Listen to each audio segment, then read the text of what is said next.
Um, about an hour and a half. Hello, it's me, your folk punk dad.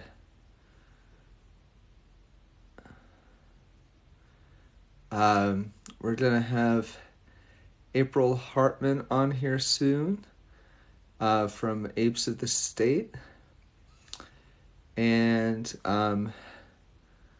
very excited to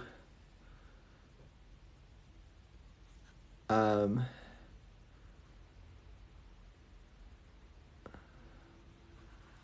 have April on here. Uh, let's see.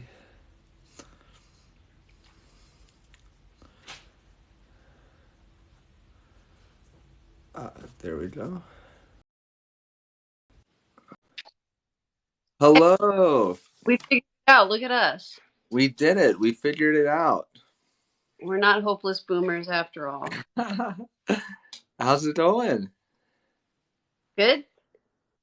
For any of us joining, my name is, who might not know who we are, if anyone's just tuning in randomly, my name is Folk Punk Dad, also known as Will Parker, and this is April or Apes. Would you like to introduce yourself? Tell us a little bit about yourself. My name is April. I play in a band called Apes of the State. This is Banjo, my dog. He's being very needy today. It's great to meet you, Banjo, and I've already met you, April, but it's really good to see you. You And actually, we played in oh, New Haven. He was in, that's true. remember? True, I did meet Banjo. It's good to relearn your name, Banjo.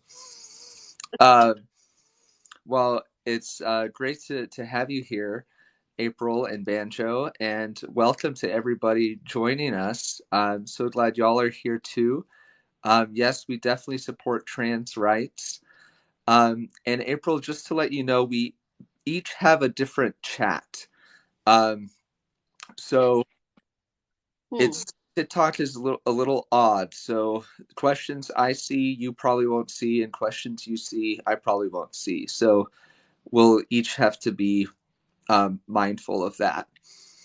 Okay, it says in my chat there's an echo. How do I fix that? Um, Is there I still an echo? I don't know. That's a good question. Can someone let me know if there's still an echo? Very Hmm. Well, it seems okay now, hopefully. Okay. Um, Well, we're so excited to have you all here. We'll be talking about music, recovery, sobriety. Apes of the State has some plans to reissue their vinyls. They're going on tour. So much to talk about, and we want to hear y'all's questions too. So yeah, really, really looking forward to this conversation. Um, so I thought I just kind of kick it off with asking April how you got started with music. I've heard bits and pieces of the story, but I never really heard it from you. Um, so I'd love to hear that. So, like a really big fan of live music and music in general, punk music when I was a kid, especially. And then I ended up like going to rehab when I was 24 years old. And when I was in there, there was a music therapist, and there was just like also a bunch of really cool people in there that would just like pick up the acoustic guitar that was laying around and play songs. And I was like, wow, that would be cool if I could like do that. I played guitar when I was like little, but I never really like stuck with it. But I remembered how to play like chords. I could play like four chords. So while I was in rehab, I actually started just like messing around on the guitar a little more. And this is when I was 24, so back in 2014. And I had like the therapist print out chord charts for me so I can learn how to play a couple songs. And I learned like a Bright Eye song and like a couple other songs. And that was like really my first time like playing in front of people. Like there was like an open mic at the rehab, and I played a Bright Eye song at the open mic, and I was like so nervous. It was so like so crazy. It felt like terrifying but also just really awesome, and I wanted to keep doing it. So when I got out of rehab, the first thing I did was I went to the pawn shop and I bought an acoustic guitar there.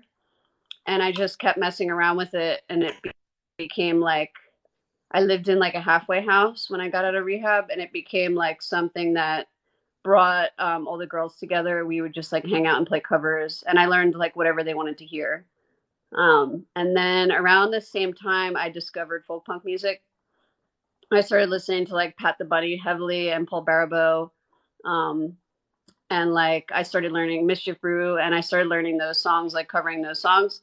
And then that just like cascaded into me writing my own songs. So I kind of took it as like a way to help with my sobriety, like with staying sober in early, especially in early recovery, like because an urge to like basically what would happen was a feeling would overwhelm me, whatever it was. I was like extreme sadness or extreme anger. In early recovery, I was always like extreme everything. Like every feeling I had was so extreme. And I felt like if I didn't have somewhere to channel it, it would cause me to use again. So I would just pick up the guitar and learn a song, or I would pick up the guitar and start just playing some chords and yelling something. And eventually that like turned into me writing songs. And I wrote like a whole album of my first songs that I ever wrote, which is on my Bandcamp. It's called All I Did This Summer Was Go to Rehab. And then after I put that album out, I really wanted to experiment with like a full band sound. And I had like a collection of musicians that I had met from playing in open mics around town and here in Lancaster, Pennsylvania. So eventually, like I collected everybody together and we formed the band that became Apes of the State. So the core of the band from the beginning has always been me and Dan, and then Molly hopped in, and we've had like a couple other rotating members, but like that's the core three. That's thank you so much for sharing that. I love how from the beginning your sobriety and your music was just so interwoven completely, and I think that's part of why I love your music so much. Is the kind of like you were saying, the raw emotion that you're getting out often in the music, and I think um, it's so helpful to be able to listen to that and have it resonate. And um, I'm wondering, um, do you how do you think your recovery might have looked differently without music? I feel like happened. Like I don't know. Mm. Without music was so involved in one way or another. If it wasn't me playing music directly, it would have been me going to live shows because that was like another big thing. Is that even before I got sober, like I always loved live music and going to live shows, and I found my community in different scenes. Like I was involved in so many different scenes before I was in the folk punk scene. I was like a big like EDM head actually before I got sober. So like electronic music and like dubstep and stuff like that. I used to go to all those festivals. So I feel like I would have gravitated towards I probably would have leaned if I didn't start writing music, I probably would have leaned heavily more into the electronic music like community because there's actually a lot of sober like ravers too. Mhm. So that was like a cool found. I still stuck around in early recovery. I was like dabbling in that still, and I found a lot of sober ravers. So I feel like without music in some way, it wouldn't have happened. Like I needed that.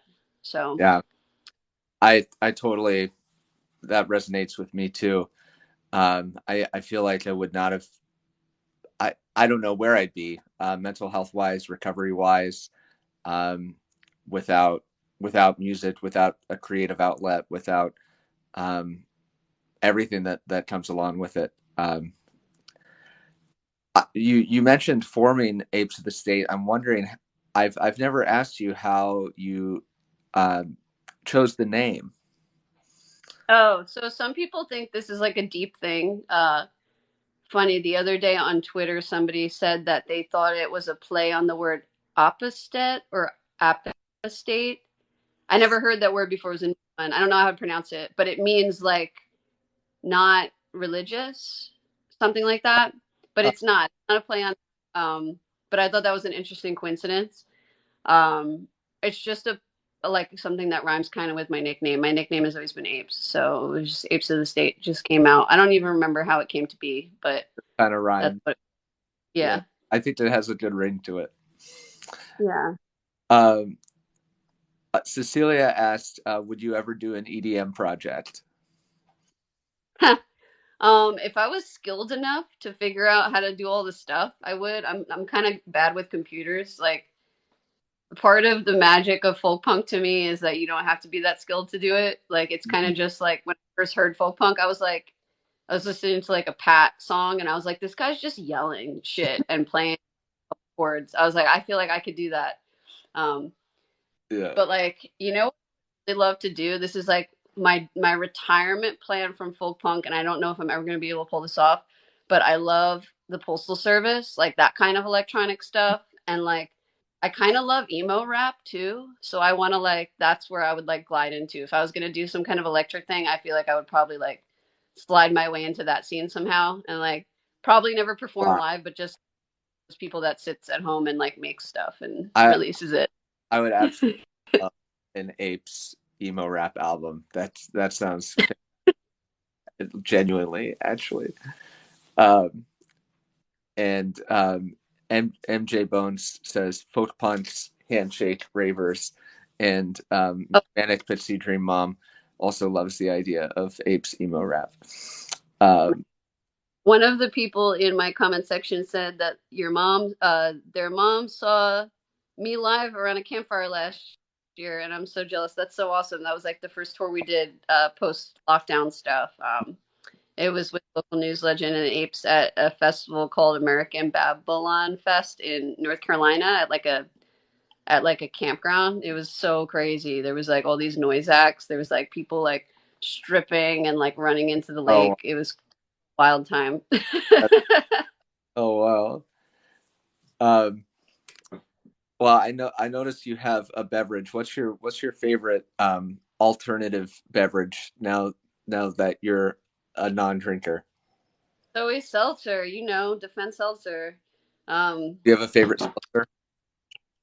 I like Polar brand. That's my brand if I'm gonna be bougie. But honestly, I get whatever's on sale.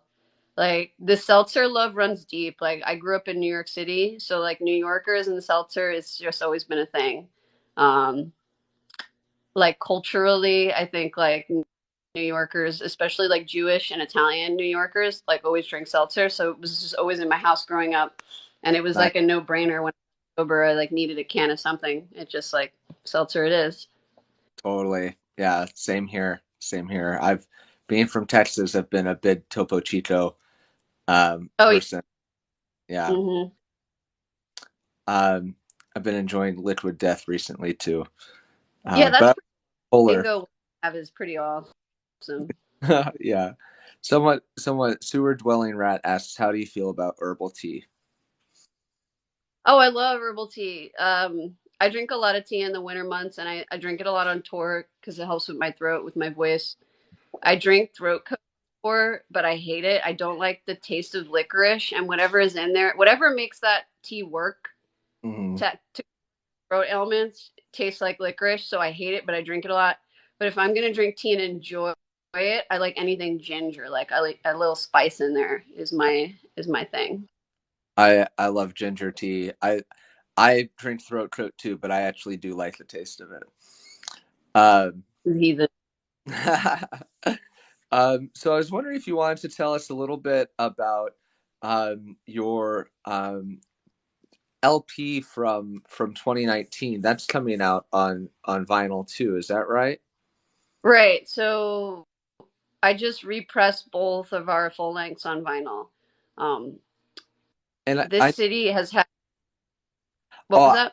I was just gonna say I know the one from 2019 isn't as well known, doesn't get as many streams, hasn't had quite as much focus. So I was wondering if you could talk to people a little more about it, and I just wanted to kind of highlight it a little more, and I'd love for you to just tell us about the album some more. Right, right. It's funny because like when it came out, obviously like it was our second album, so more people knew us. So like upon initial release, it got way more attention than our first album did, because our first album was kind of like we put it out and then we had to build a fan base based on the album, but we already had one by the time we put the second one out. So like with our fans, the album's really popular. But as far as like you know how everything's ruled by the algorithm now, like as far as the Spotify algorithm's concerned, they just never it never like picked up any of the songs that are on that record or pushed them. So still now like so many people discover us all the time, every day, and most of the time they're discovering us because of songs on our first album, because those are the ones like Spotify's pushing into playlists and stuff like that. So like I just try to push Pipe Dream more, just because I love the songs on that record. I think they're great. I think it's some of our best work, and I want people to hear it and listen to them.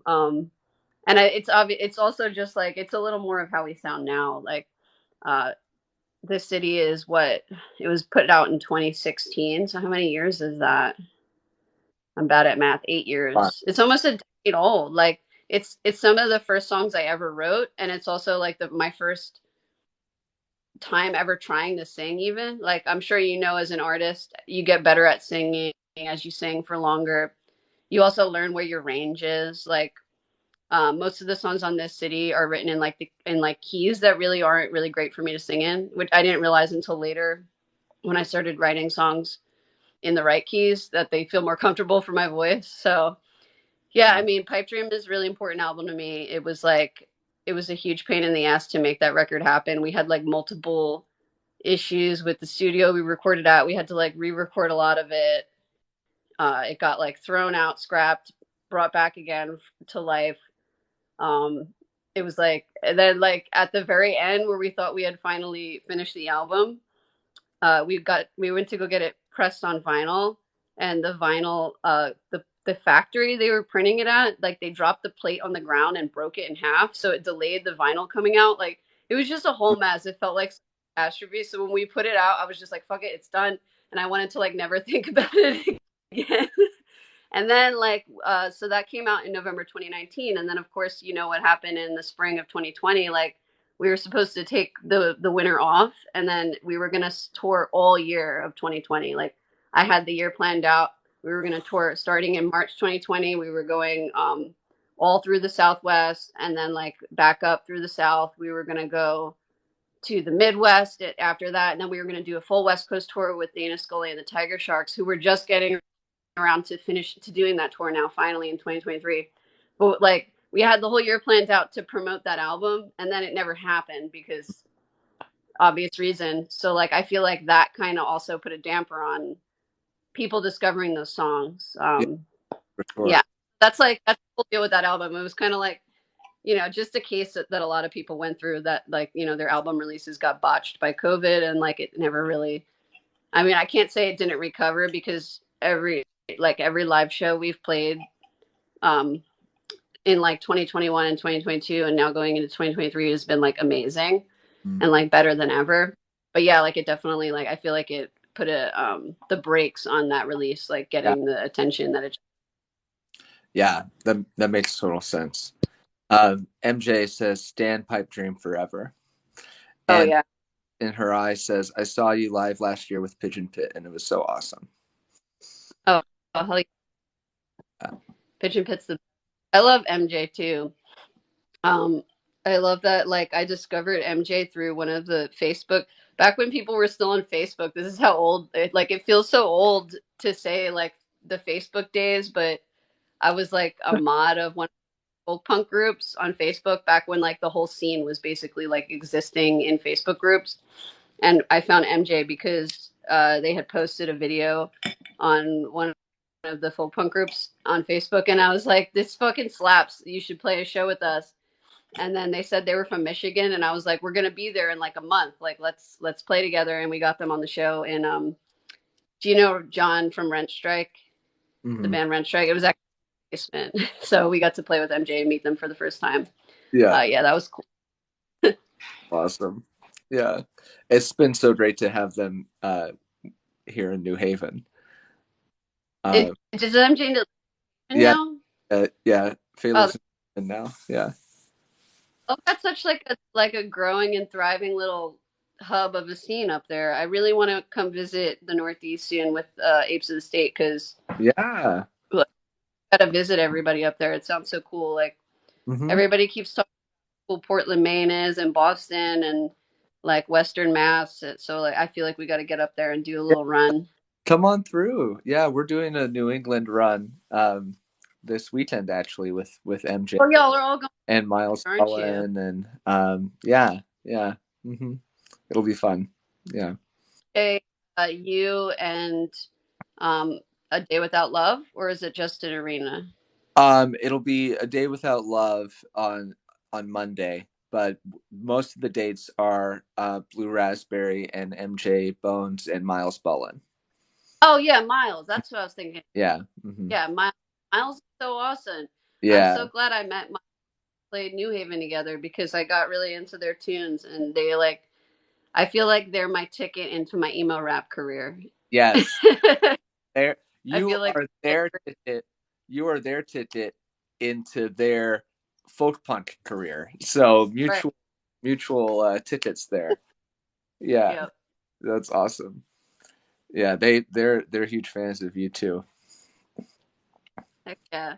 So yeah, y'all are doing that tour. We're leaving in like less than 2 weeks to go to the West Coast for a whole month. I'm really nervous about it just because we haven't um toured like longer than like a 2 week tour in like 5 years or more. Mm-hmm. We as a band we like came to a consensus a while ago that like we start to get grumpy after like the 10-day mark. So Mm-hmm. we were like, if we're getting grumpy at each other and like keep it good vibes, let's just do like short little runs. But it's impossible to do the West Coast if you're going to do that. So we kind of like kept putting it off and putting it off. And then we were like, well, maybe we could fly out and we could rent a van. And then like everything got so expensive over the last couple of years that we were like, literally the only way we could do this is by doing like a 30-day tour. Like we just have to suck it up and do it. So we're doing it. And then I, of course, got a good idea to fly M out so we could do some local news legend shows at the Oh, end of that. I'm going to be away for even longer. I'm like, oh what wow. is wrong with me? But I'll just do it. And Well, somebody commented asking us to come to the Midwest. We just announced a Midwest tour with Pigeon Pit. So we're going from Pittsburgh all the way to Denver, and we're playing like pretty much every 3 hours in between that whole span. Moonrunners in Chicago is in the middle of that tour. So there's plenty of awesome opportunities. All the shows are all ages, I believe. So except for Moonrunners, but if you have your parent with you, you could go to Moonrunners. So make it out to one of those Midwest shows if you want to see us out there. And yeah, we will be at Moonrunners. um, so one question I had is if you had advice for songwriters, either people who are new to songwriting, or just or people who've been songwriting for a while, but specifically like this the songwriting, because just general advice for musicians, where do you start? But as someone who loves your songwriting so much, that's I wanted to ask you specifically about that. So like what I like about folk punk songwriting a lot of the time is that it sounds like a stream of consciousness. Like you're kind of just in a room conversation with somebody, right? So what I do when I write songs is I kind of just have a conversation with myself where I pretend there's somebody there and I talk about like my feelings and I'll mess around and play chords while I do that. But that's not really super important. Like a lot of the time, I actually just like freestyle or acapella sing stuff, and then I go back and put the music after. So that's like, so my first point of advice would be like to just be conversational and like talk about how you're feeling, let it flow out, keep a recorder running. Like I keep a notes app on my phone, just like running, or I write on paper as I go. But the recording is important because sometimes you'll find a melody as you're doing that, and you want to capture that. And then like not get married to the idea of like having to write the music first or anything like that because a lot of people they'll have trouble they'll write a song musically and then they have trouble finding the lyrics. I always found it easier to write the lyrics first. So maybe that's something you can try. Um, And then for songwriters that like are kind of stuck, a big piece of advice I would say is to like learn covers, learn a lot of covers that aren't in your genre. I like surprisingly like I don't listen to a lot of folk punk only because when we're on tour we play with so many folk punk bands that like I listen to folk punk then. But then when I'm at home and I do choose to listen to music, I put like totally different stuff on and I learn different covers. Like I don't know if it bleeds and it sort of probably does bleed into my songwriting a bit, but like one of my favorite bands is actually the Smashing Pumpkins.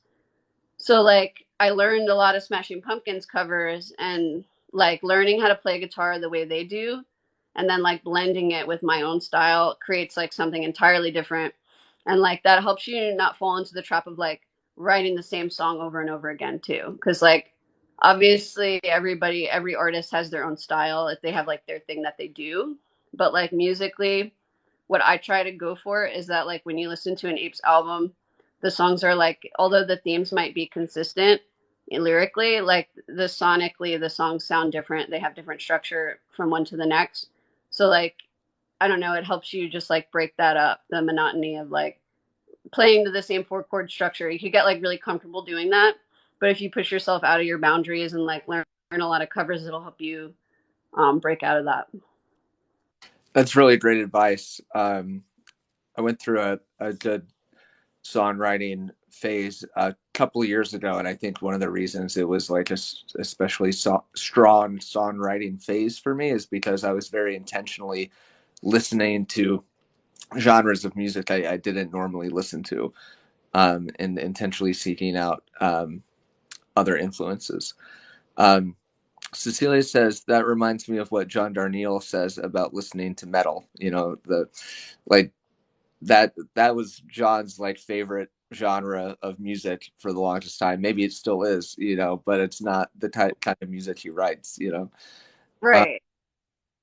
um, a continuous Bert says can't wait for Apes to come back around to Lancaster. Um, Lancaster, Pennsylvania,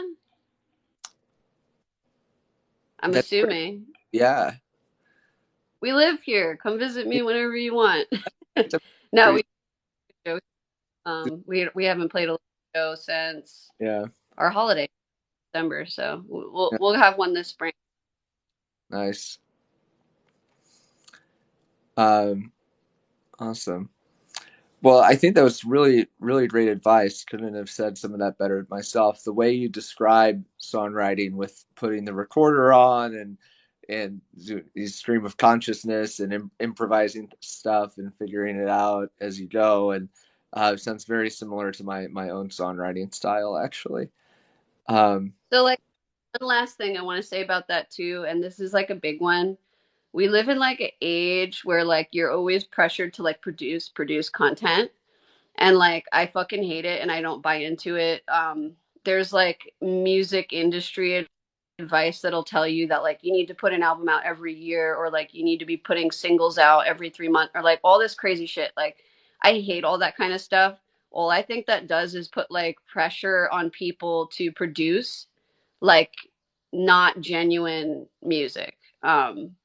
And like folk punk, the biggest thing I love about folk punk is that it's fucking genuine and it expresses a genuine emotion. So for me, this is my hard fast rule is like I don't just like write for the sake of it really. Like I don't write a lot.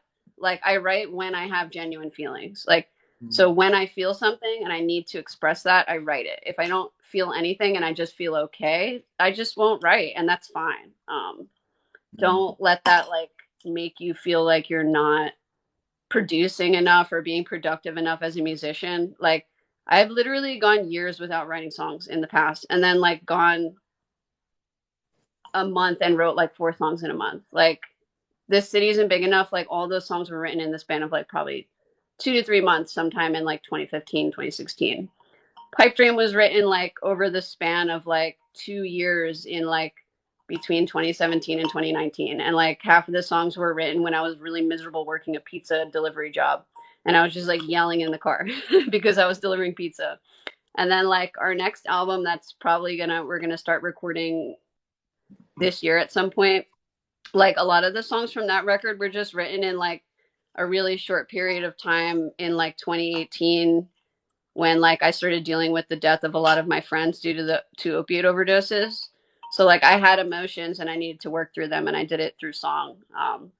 But if you don't have like, if you're just like okay, don't feel like you need to pressure yourself to produce, Mm. because at the end of the day you might be able to pull it off and it'll sound good, but like you also run the risk of just like making ingenuine garbage. I don't know. I don't know how else to word that, but like I Mm. don't know. Yeah. I'm totally with you on the you know, really dislike the um this narrative of, yeah, you got to put a single out every 3 months, you got to put a record out every single year, you got to, produce, and that, I think that's a really, yeah, kind of a terrible way to go about art making. um Absolutely zero of those rules my whole music career, and like it's been fine for me. So like I promise that it will be fine for anybody else too. I think another way to go about it, kind of one, kind of a kind of an in between way, um, is to, if you are going to do a lot of work um, as practice, um, Yeah. without any pressure to put it out there. That's something that I Hmm. also feel we've kind of lost, especially, like, I feel like we've lost incubation time with how Hmm. with how easy it is. It's awesome how easy it is to get our music out there, how accessible it is for artists to put their um, music on YouTube and TikTok and Spotify. Like, I wouldn't change that because it's so much better than having to get a label deal. Um, but I think something that comes along with it is the pressure of, oh, as soon as I write, as soon as I start writing songs, I have to put this out there immediately. Hmm. I have to start my music career right now, or I have to, um, do all of this right now, or I've started it and now I have to keep going. Um, Right. and I think that sometimes that is absolutely awesome. And if someone is inspired and that's where they are and where they want to be, then that's fantastic. I think there's also times where I'm thinking about myself in this context. Like, if all of this technology had been accessible to me when I was in high school and I was trying to put out my songs that I was writing in high school, I just don't think I would have been ready. You know, Right. I think I needed decades to get my songs to a point. I needed that practice time, that incubation time to um to put them out there, and not everyone needs that much time, and um it's a lifelong process of continuing to grow, and that's what it's about, is just improving as well. And but that's something I've been thinking about recently, is that there is that extra pressure, and I think giving people permission to say, hey, you don't have to put everything you make out there, you can just practice, you can just make this for you. um Right. That are just for me, that I probably won't ever record. And also, like the way I see it is when you put like an artist, the lifespan of an artist, like in terms of how long they're going to be actively playing and touring, is very short compared to the impact of how their music can be. Like Pat the Bunny, case in point, like he has not been active the entirety of Apes of the State's music career, but we people still discover him and listen to his songs. Like the Wingnut Dishwashers album, like I love that album so much. It's one of my favorite albums ever. in the folk punk world, and like it inspired me in so many ways. And I just think about like with my songs, I want them to be recorded the best way in the best form that they could possibly be done. And sometimes figuring out how to do that takes a long time. Like that's why I don't write songs and just put them out like really quickly, or like, you know, every year put out a whole album, is because I take my time, because I want them to be put out in the best way they could possibly be put out, because ultimately that's what's going to be my legacy, not my live shows. Like Mm. there's so many people that listen to Pat now that like never got to see him play live. I fortunately did, but like so many of his fan base is not ever going to get that. So all they have is his recordings to listen to, and like those should be the best they could be, so that like when somebody else finds you in the future, they could have that same experience. Somebody in my comments asked how to get involved into the local folk punk scene. So here's a little bit of disappointing news for you. The local folk punk scene doesn't exist in a lot of places. You have to build it. It's hard, but you can do it. What I did here in Lancaster was there was no folk punk scene when I first moved here. So I built my own. I went to open mics and I found people. I found my bandmates. I found like random people that liked what we were doing. I made connections with other people that were nearby. Like am from local news legend, lived like a couple cities over, and I made connections with them. And like we formed a scene. So go to open mics, play, find people. Like you could also convert people into the folk punk world, because like my bandmates Dan and Molly, like they didn't listen to folk punk or even know what that was, and now they're in a folk punk band. So you can just rope people in, you know, if you're doing cool stuff, just be like, hey, you want to start a band, you want to jam. And then another big one is like book touring acts in your city. Like all I did for so many years here in Lancaster was just like bring other touring folk punk bands here to play in my garage. So like that becomes your scene, you know. And then we would just, you know, build people would start coming from other cities nearby to come see Rent Strike play here or Pigeon Pit play here, and then they start coming around more often, and then like suddenly you have 100 people that anytime I book or any of my friends to come through here, like a bunch of people show up, because there's a reputation now for like, you know, Lancaster as being like kind of a folk punk hub. So that's my advice: is you build it, you become it, you become the folk punk scene you want to be in your city. Cool. That's great Just advice. like y'all live. Yeah. Um,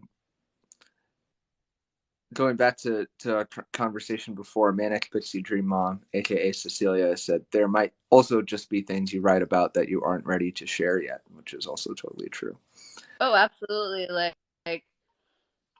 this next like Apes album that I'm gonna put out, it's kind of funny because it's probably the most serious songs I've ever written, and like it's like coming on the cusp of me like going completely haywire on all of our social media and turning it all into like memes and like just like nonsense. But like that's how I cope with stuff, you know. I'm just like, all right, humor here, escapism on social media. In real life I'm struggling, whatever, it is what it is. But yeah, like no, that's totally true. Like I definitely wasn't ready. Like when I put Dear Mom out, the last song on Pipe Dream, like I didn't feel like I was ready to share that song. Like for Mm. so long, that song was something I sang to myself in my car, and like it was just for me. But like I played it for like, I don't even think my whole band even heard that song, because it's just me playing on it and then Molly played the fiddle. But like I don't even think like Molly heard the whole song before she recorded the violin part on it. Like I played it for Dan and I played it for the person who recorded our album, and like they pushed me to put it on the album. Like I wasn't even ready to do it yet. Mm. The person who recorded our album like told me that, like I asked them if they thought it was too long of a song, because it's like 7 minutes long, and they were like, you can't take anything out of it and have it still be the full story of like what you need to share. And there's enough people that will relate to that enough that they'll stick it through, and that'll be their favorite song on the record. And I didn't believe them when they said that, but then like when we put it out, um, like you know Justin Arena reached out and was like, that's my favorite Apes of the State song. And Mm. like a couple other people would like leave messages on our Bandcamp saying that like that's their favorite song. And I was like, wow, like that's crazy, because like I said, I thought it was too personal and that I wasn't ready to share it. But um Mm. sometimes when people do that, it can have good results anyway. MJ says, "Dear mom, seriously brings tears to my eyes. I love how Pipe Dream as a whole is so vulnerable." Oh, thank you. Yeah, the juxtaposition of our like piss bucket meme factory um Instagram and like social media page and then like the actual music is pretty interesting. I like to think that people find us like and think it's going to be goofy as shit, go to listen to our album and then just start crying and are like what the hell is going on? I didn't want to feel feelings today. I just wanted to laugh at like piss bucket memes and now I'm crying. That's so funny. Yeah. Well, it's probably better that it's not reversed. That that your music's not just silly and you're tweeting depressing All things. right. Yeah, I think you've got a good approach going. Yeah, You got to be. I mean, I think especially since like 2020 and all the shit, like, and we're just like, the world is so bleak. And yeah, like, we'll just use social media as escapism. Like, let's be honest, everybody's just on here because they're trying to like just fucking ignore what's going on with the world. Like, yeah. so give people the comedic relief they need on their daily scrolling. Yeah, well, I really appreciate your social media presence quite a lot. Yeah. Um, yeah, I thought that was so funny when one of your, it was like in one year you had the most streams the same day you posted a video about the piss bucket. Is that right? that, that was like my Spotify Wrapped. Yeah. That was so funny. I put it on TikTok, and then that day, like, yeah, our streams spiked for the like the hour, the first hour it was on TikTok. Like I was like, what could from like because when I was looking at our Spotify Wrapped, I was like, why did we randomly spike? Because like I always try to investigate that because I'm like, what's doing that? Can I do it again? And then I look, of course, it's that video. Like that was the one that caused it to spike. I'm like, of course, that's just like a ending to the year. That's amazing. Yeah, Talk that in like 2018, not any of that shit, like the piss bucket. That's what caused it. so wild. Oh man. Um, so going back to recovery a bit, I was wondering if you had any um just advice or words or suggestions for folks who might be struggling with addiction or thinking about getting sober or doing something differently. Find something to do. Find something that makes you lose yourself in the moment. Because what you're going to be dealing with in early sobriety, like I was talking about earlier, is like the urges they hit. And if you don't have something to do at that moment, you're going to eventually use. So find the thing that makes you lose yourself in it. For me, that was music. It was picking up a guitar and writing it or learning a song or just singing. For a lot of people, it's like running or going to the gym or just like painting or drawing or dancing. But find something like that you can cling to in a moment, but that also you can have a community around, Mm. and you can then go do that with other people because other people are going to be your lifeline too. Like we're stronger in numbers. So when I found songwriting, that eventually led to me going to open mics and getting involved in live concerts. And then I was with people, and those people held me accountable and made sure I didn't get high that night. So that's my advice: is to like find something and hold on to it and cling to it in those moments when you need it. And then let that lead you to like a community that you can be involved in and that can hold you accountable and also like that you can contribute to in a positive way and put something good back into the world. That's beautiful advice. Yeah, that's really great advice. I think that's especially key. Not only having the activity itself, but an activity that's connected to others and to community as well. So important. Um, the keys, the keys. 93 says, I'm in rehab right now, but I caught COVID, so I'm stuck alone in a hotel and the cravings are bad. Um, Sending you a lot of love and support. Oh, I know that feeling. First of all, you're lucky you're allowed to have your phone in rehab. What the hell? They let you do that now? They took everybody's phone away when I was in rehab. But yeah, rehab was like the worst part of getting sober. I mean, it was kind of fun. It felt like being in feelings school. So, um, to that person, I forget their name. When you do get better and they're not isolating you anymore, take advantage of everything they give you there. Because at the end of the day, it's a service. You're there to learn and to try to prevent yourself from having to go back, right? If you were in physical therapy because you sprained your ankle or something, they're going to give you exercises to do to prevent that from happening. And you have to actually do it, or you're going to sprain your ankle again and hurt yourself. So, like with sobriety, same thing. Like, try to be open minded and do what they say. There's that Pat song, right, that he says, like, I got sober by going to rehab, not doing what I wanted for once. And like, that's it. That's the truth. Like, we have bad ideas for ourselves. In early recovery, anytime I thought I had a good idea, I pretty much had a bad one. And if I ran it by somebody, whether it was a therapist or somebody I trusted close to me, they would usually be like, "Hey, April, that's a bad idea." So, yeah, try that. Try to take advantage of the time you have in there because that's time to dedicate to yourself and working on yourself. So do it while you're there, get it over with, so you don't have to fucking go back. I didn't want to go back when I was in rehab. I was like, I'm 24. I don't want to be in high. It felt like being in high school again, and I hated high school. You know. It's great advice. It's just kind of just like anything. The more you put into it, the more you get out of it. Usually, Absolutely, absolutely. I really found that's true for recovery for me. Yeah. Um, is there anything else you want to talk about or on your mind or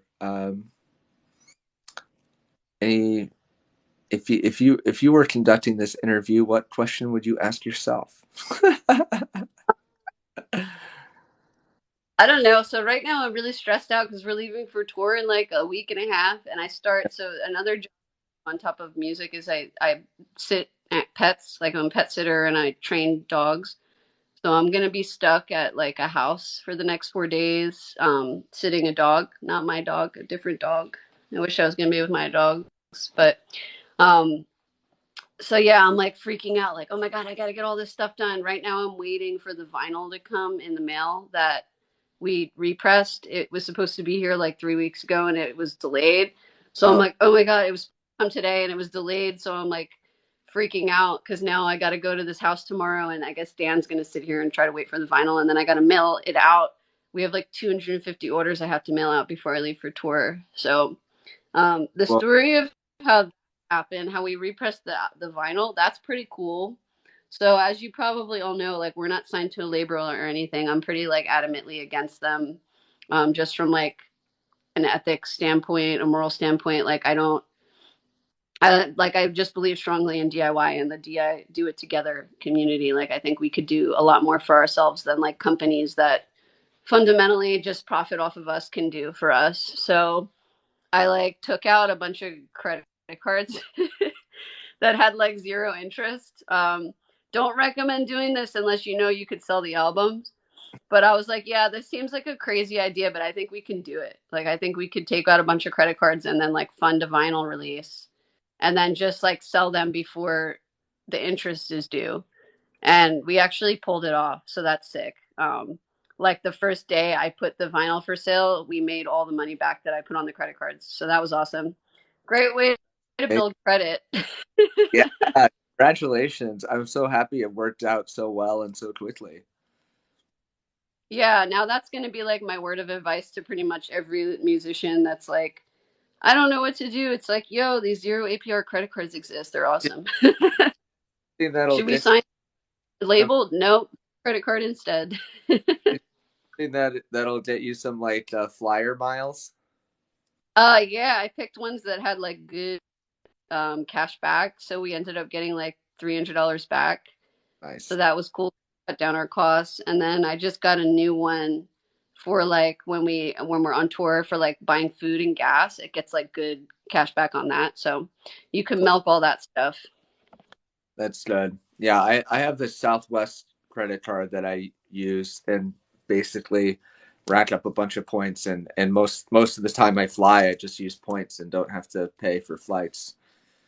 Yeah. Right. Another big one is Costco cards. So this is like a touring advice thing. I found a Costco card on the floor in Indiana, like on the side of the road when we were on tour with Pigeon Pit last year, and it was like some lady named Lynn, bless her, because she didn't kick me off her plan, even though I've been using it for a year. Even if you find a miracle Costco card on the ground, it's only like $60 a year to join Costco, and then they have like it's like 50 cents cheaper for gas and food. Like you could just go there and eat their pizza and hot dogs and stuff, and it's literally $1.40 for like a whole meal for one person. So if you're on tour and you could find a Costco, you could just like go fill up the whatever your vehicle is, your van for cheaper, and then also feed the whole band for like under $10. It's like an awesome hack. So we're Wow. definitely doing that a lot on tour this for the West Coast tour, especially because everything got so much more expensive in the last year. I'm like, oh my god, how are we going to afford to be on the road? Yeah, Yeah. Costco card sounds like the move. Yeah. I agree, Manic Pixie Dream Mom. Let's get a Costco card. Yeah. Yeah, the biggest like inhibiting factor, honestly, to why we don't tour more is like just that it's expensive. Uh, like another word of advice I would give is like to not worry about really making money from touring because like we don't technically really make money touring. Like we make money from Spotify and from like selling our merch the whole year, and then when we go on tour, we bring some in, but some of the other money we make supplements some that we're losing, and like it all evens out in the end. So like that's another thing is just like to not try to think of when you're touring as like I need this tour to be profitable or whatever. Like just I make sure everybody in my band's taken care of financially, so like nobody comes home and can't pay their rent, and then like whatever's left over just goes back in the band fund. And if we lose, we lose. If we win, we win. It is what it is. Yeah. Yeah. That makes a lot of sense for sure. So we're saving up now too because this is like a super secret, top secret info. We haven't shared much, but we're hoping to tour overseas a bit in this year in 2023. So we were asked to come to Australia in November for a Wow. big folk punk fest, and we're hoping to pull that off. So like I'm hoping this West Coast and the Midwest tour go well, and that we have enough money left over from the vinyl release because the vinyl release was really to fund the Australia trip. That's the big secret is that all that money is going to go to fund that. So hopefully it's all left after those tours so that we can use it for that.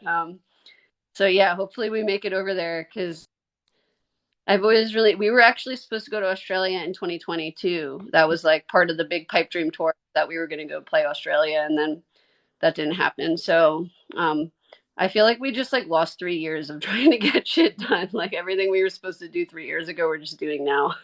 Yeah. Totally. Totally. That's super exciting. Well, I'm so glad that y'all are gonna get to do that, and that the sales went well with the finals. It's so great. You still have finals available? I'm assuming. I need to get. Yeah, we do not very many. So if anybody wants one, like you got to go on our Bandcamp like ASAP. Because I think last time I checked, there was like around 40 Pipe Dream left and like 20 something of the city left Wow. of the ones I have available online. There's two variants for each album, and I had half of them dedicated to our online store, and half of them are only going to be at live shows. So the online ones are almost sold out. Like I expect them to be sold out like in the next 2 weeks or 3 weeks. So definitely grab those if you want them. Also, if you're overseas, this awesome guy Kyle from um, from Ireland is handling our overseas stuff. Our vinyl came from England, so I actually just had them send 100 copies straight to him, and he's handling anything international. So we do have like an international store on Forgotten Kyle Records .limitedrun.com, and it's like keeping the shipping cheaper than if you would try to order it from here. So Cool. That's awesome. Yeah, we're coming about to the end of our time. Is there anything else you'd like to plug or let us know about? Anything else you're up to, or places we can find you, or follow us on here on TikTok, follow us on Instagram, stream us on Spotify, listen to Mix Wander and Pigeon Pit and Local News Legend. Those are some of my best friends. Yeah, Apes of the States touring so much in 2023. Like we're trying to hit like almost every region of the United States. So the South, Southwest, and West Coast is happening in 2 weeks. Midwest is happening in May with Pigeon Pit. Pacific Northwest with Pigeon Pit at the end of March. And then also at the end of March, Local News Legend is going to the West Coast for the first time. I play banjo in Local News Legend. That's Emily's project. I'm flying them out so we could do a bunch of West Coast shows for the first time ever. Like we have a Portland show and a Seattle show booked already, and they're literally like halfway gone for all the tickets. So if you live in one of those places you want to see us, like definitely grab those. Yeah. Otherwise, look out for new Apes album early 2024 probably. amazing. Thank you so much for this, April. It was really lovely talking to you, and I really appreciate you taking the time. Yeah. So much. Will you have a good one? All right. Thanks, and safe travels on tour and everything. You too. Have a good weekend. And everybody. Good night.